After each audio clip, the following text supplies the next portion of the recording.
Hi guys, ഇന്നൊരു ചെങ്കലവ fry ആണ്. ചുമന്ന മീനെന്നും പറയും, ചെങ്കലവയെന്നും പറയും. ആദ്യം നമ്മൾ അതിനകത്തോട്ട് കുറച്ച് ഉപ്പിട്ട് കൊടുക്കുന്നുണ്ട്. അത് കഴിഞ്ഞ് നമ്മൾ കുറച്ച് മഞ്ഞൾപ്പൊടി അതിലേക്ക് ഇടുന്നുണ്ട്. പിന്നീട് ഇടുന്നത് നമ്മുടെ മുളക് പൊടിയാണ്. ഇത് കഴിഞ്ഞ് നമ്മൾ നല്ല രീതിയിൽ മിക്സ് ചെയ്യുന്നുണ്ട്. നമ്മൾ കഴുകി വൃത്തിയാക്കി വെച്ചിരുന്ന മീനായിരുന്നു. പണ്ടൊക്കെ ഈ മീൻ ഞാൻ പറയുന്നത് ചുമന്ന മീനായിരുന്നു, ചുമന്ന കളറിൽ ഇരിക്കുന്നുണ്ട്, ചുമന്ന മീനായിരുന്നു പറയുന്നത്.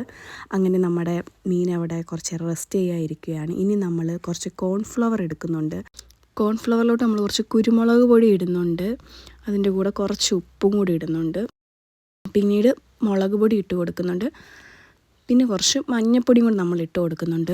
ഇതെന്ന് വെച്ച് കഴിഞ്ഞാൽ നമ്മുടെ മീൻ കുറച്ച് ക്രിസ്പി ആവാൻ വേണ്ടിയിട്ടാണ് നമ്മളിങ്ങനെ ചെയ്യുന്നത്. ഇനി രണ്ടും കൂടി നല്ല രീതിയിൽ മിക്സ് ചെയ്ത് കൊടുക്കണം. ഇതൊക്കെ നിങ്ങളുടെ ആവശ്യത്തിന് മാത്രമേ എടുക്കാവൂ. നല്ല രീതിയിൽ മിക്സ് ചെയ്ത് കൊടുത്തിട്ട് കുറച്ച് കായപ്പൊടിയും കൂടെ നമ്മൾ ഇട്ട് കൊടുക്കുന്നുണ്ട്. പിന്നീട് നമ്മൾ കുറച്ച് നാരങ്ങ നീരും കൂടെ അതിനകത്ത് ഒഴിച്ച് കൊടുക്കുന്നുണ്ട്. വീണ്ടും നമ്മൾ നല്ല രീതിയിൽ മിക്സ് ചെയ്തെടുക്കുന്നുണ്ട്. ഇനി നമ്മുടെ റെസ്റ്റ് ചെയ്യാൻ വെച്ചിരിക്കുന്ന മീൻ എടുത്തോട്ട് നമ്മൾ ഇതിനകത്തോട്ട് ഇട്ടെടുക്കണം. ഇതിനകത്ത് നല്ല രീതിയിൽ പിടിക്കണം, അത്യാവശ്യം പിടിക്കും.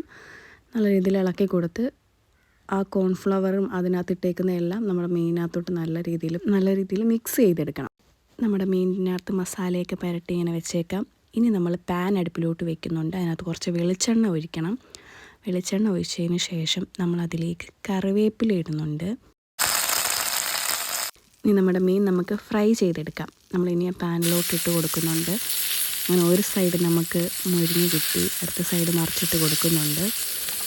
ഇനി നമുക്ക് ഇത് കുറച്ച് ക്രിസ്പി ആയിരിക്കും. എന്ന് വെച്ച് കഴിഞ്ഞാൽ നമ്മൾ കോൺഫ്ലവർ ഇടുന്നത് അതിന് വേണ്ടിയിട്ടാണ്. മീൻ നല്ല ക്രിസ്പി ആവാൻ വേണ്ടിയിട്ടാണ് നമ്മൾ കോൺഫ്ലവർ പൊടി ഇട്ട് കൊടുക്കുന്നത്.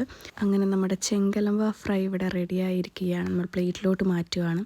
ഇവിടെ ഫുഡൊക്കെ ഉണ്ടാക്കുന്നത് ഉമ്മ തന്നെയാണ് കേട്ടോ. അങ്ങനെ നമ്മുടെ ചെങ്കലവ ഫ്രൈ നമ്മൾ ടേസ്റ്റ് ചെയ്ത് നോക്കുമായിരുന്നു. നല്ല ടേസ്റ്റ് ഉണ്ടായിരുന്നു ഗൈസ്. നിങ്ങളെല്ലാവരും വീട്ടിലൊന്ന് ട്രൈ ചെയ്ത് നോക്കൂ.